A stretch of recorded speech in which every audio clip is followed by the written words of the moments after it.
We start off with a piece of hardwood, approximately 3¼ inches wide by 1 inch thick by about 11 inches long, and using a regular 4-jaw chuck we just open it up enough so that two of the jaws are spaced enough apart to put the 1-inch piece of wood in, and then line up the tailstock and make sure that the live center is roughly on center.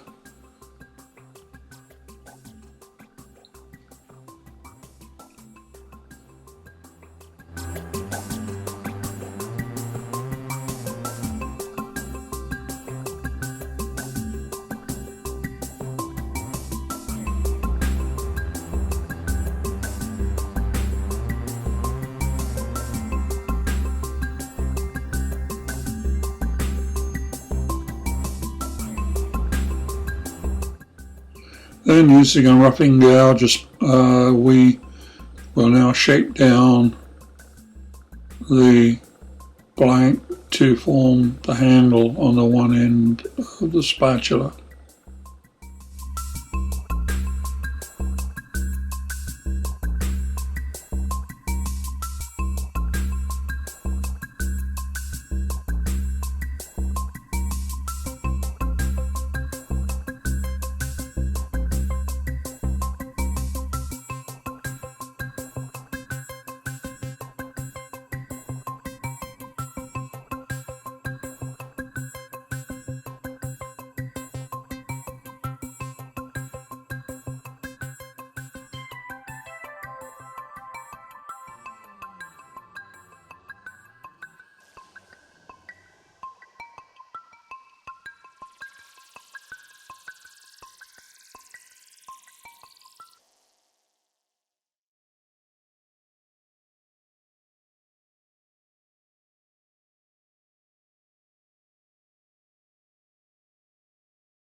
The next step is to shape the shoulder of the blade section. Again, use a roughing gouge, and it's very possible to get a beautiful smooth cut with a roughing gouge equivalent to the same caliber of cut that you would normally get from a skew chisel.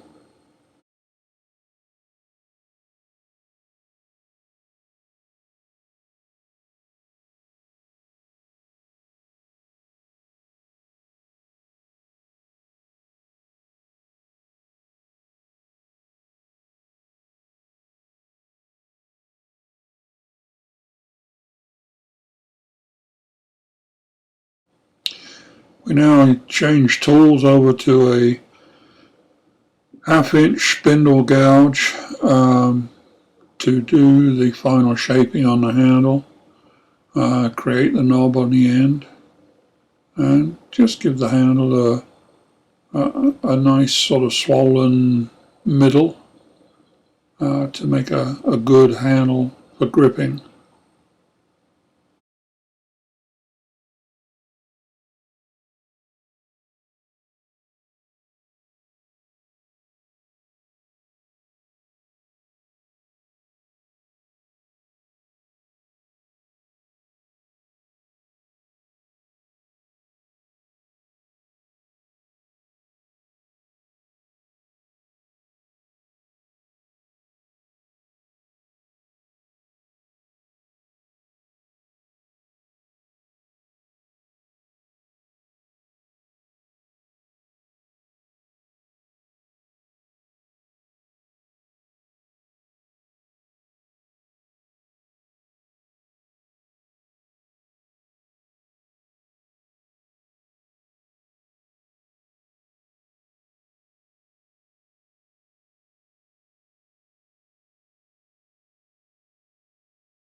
The next step is to smooth the handle, starting with about 100 grit on the sandpaper, and just give it a good sanding and end up at about 220, 240 grit, which is more than adequate for a kitchen utensil.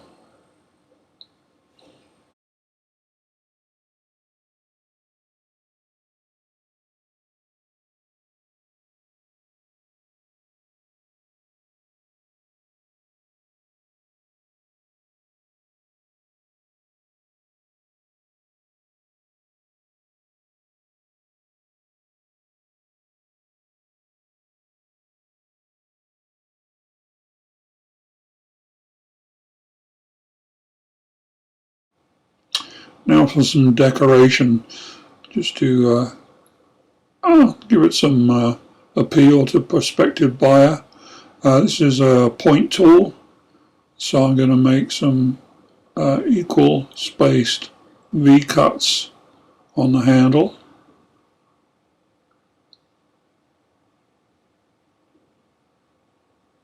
And then to really enhance what I've just done, I'll take a piece of arborite or formica and use it to burn the V, making a black line.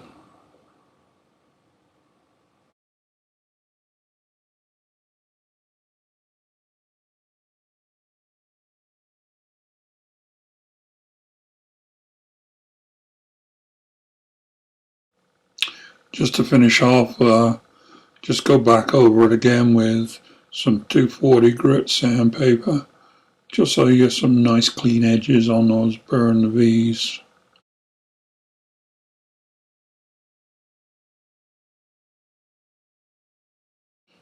And then finally we need to clean up the top of the knob with a spindle gouge, and then go to a 1/2 inch skew just to remove the little nub off the end.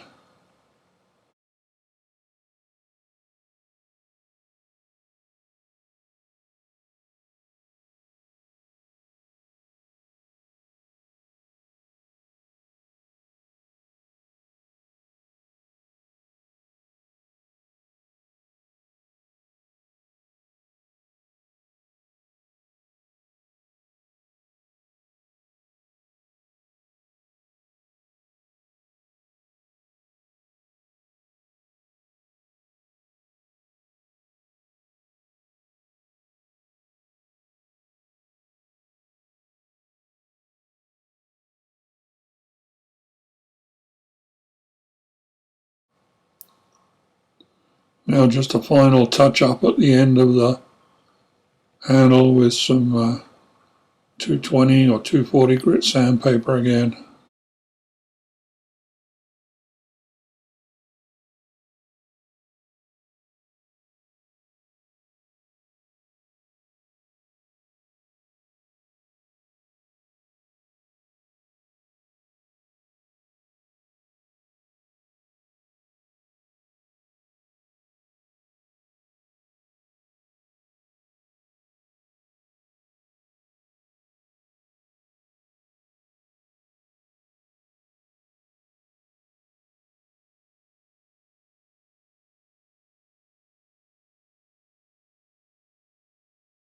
Time to take it off the lathe and move over to the bandsaw, where we will be using this block of wood as a support to hold the spatula up at a true 90 degrees to the table of the bandsaw, so that we can then cut the curve in the blade.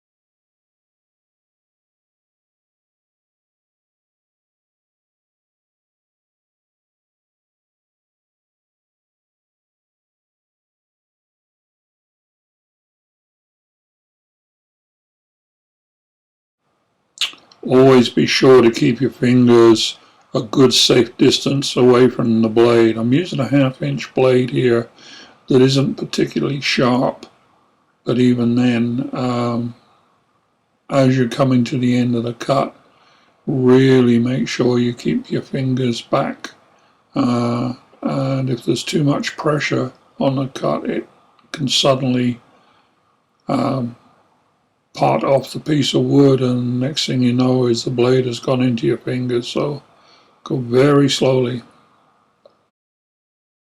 Done. We now move on and do the cut on the back of the blade, done in the same way. You just eyeball the shape and follow around about probably 1/8 of an inch away from the front cut, trying to keep the profile about the same all the way through. Again, be very careful when you get to the end of the cut, and don't put too much pressure. You can see there was a little bit of a jerk, and make sure you keep your hands away from that blade.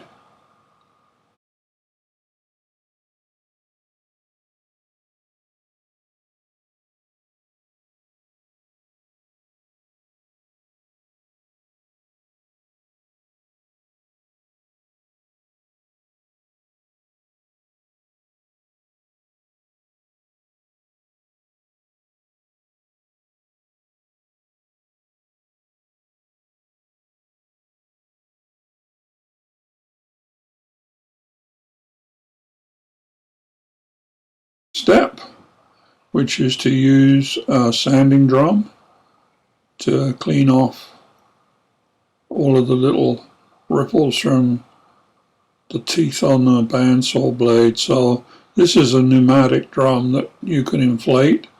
I got it from Lee Valley Tools. It's a really good little item. You can just pump it up with a hand pump or just a quick shot of the airline and adjust the firmness of it. So I'm just putting this straight into a 3-jaw chuck, and I'll be running the lathe at about 2500 RPM, something like that. And we'll just do some cleanup sanding on the front and the back of the blade.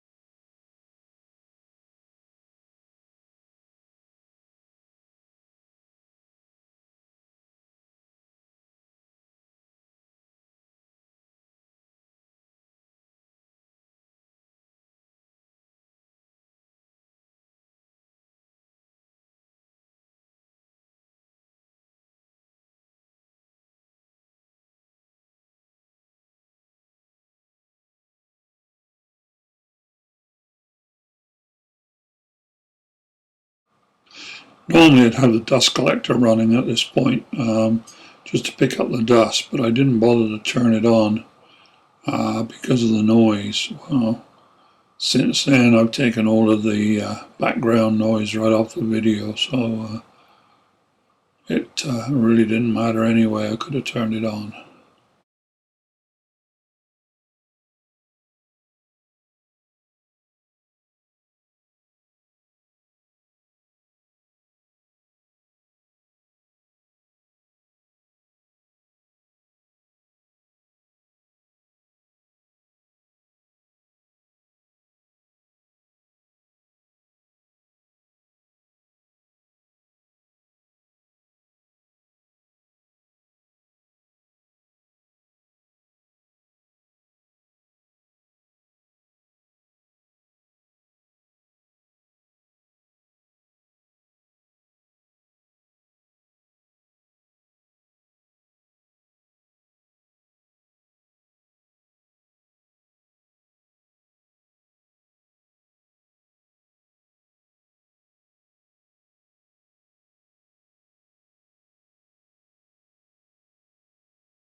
So we now move on to the last power tool, which is this is a 3x24 belt sander that I've put upside down in a vise, and we will now use this to just do some final shaping, clean up the sides, round the front corners off, and just generally go over everything and make sure it's sanded to a reasonable finish. The belt on this belt sander is a 180 grit. It's not that fine, but it's going to leave a reasonably good finish. So again, if you've got a dust collector of any kind, try and set it up somewhere near the belt sander, or keep the bag on the back of the belt sander to collect the dust, which is what I've done here.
Once you're satisfied with the overall shape and everything looks good, it now needs to be sharpened on the front edge of the blade. You don't need a knife edge on there, but just to thin it down a little bit so that you can get the spatula under the food when you're lifting stuff out of a pan or out of a pot. And finally, all that's needed now is a coat of oil, and choose a food safe one.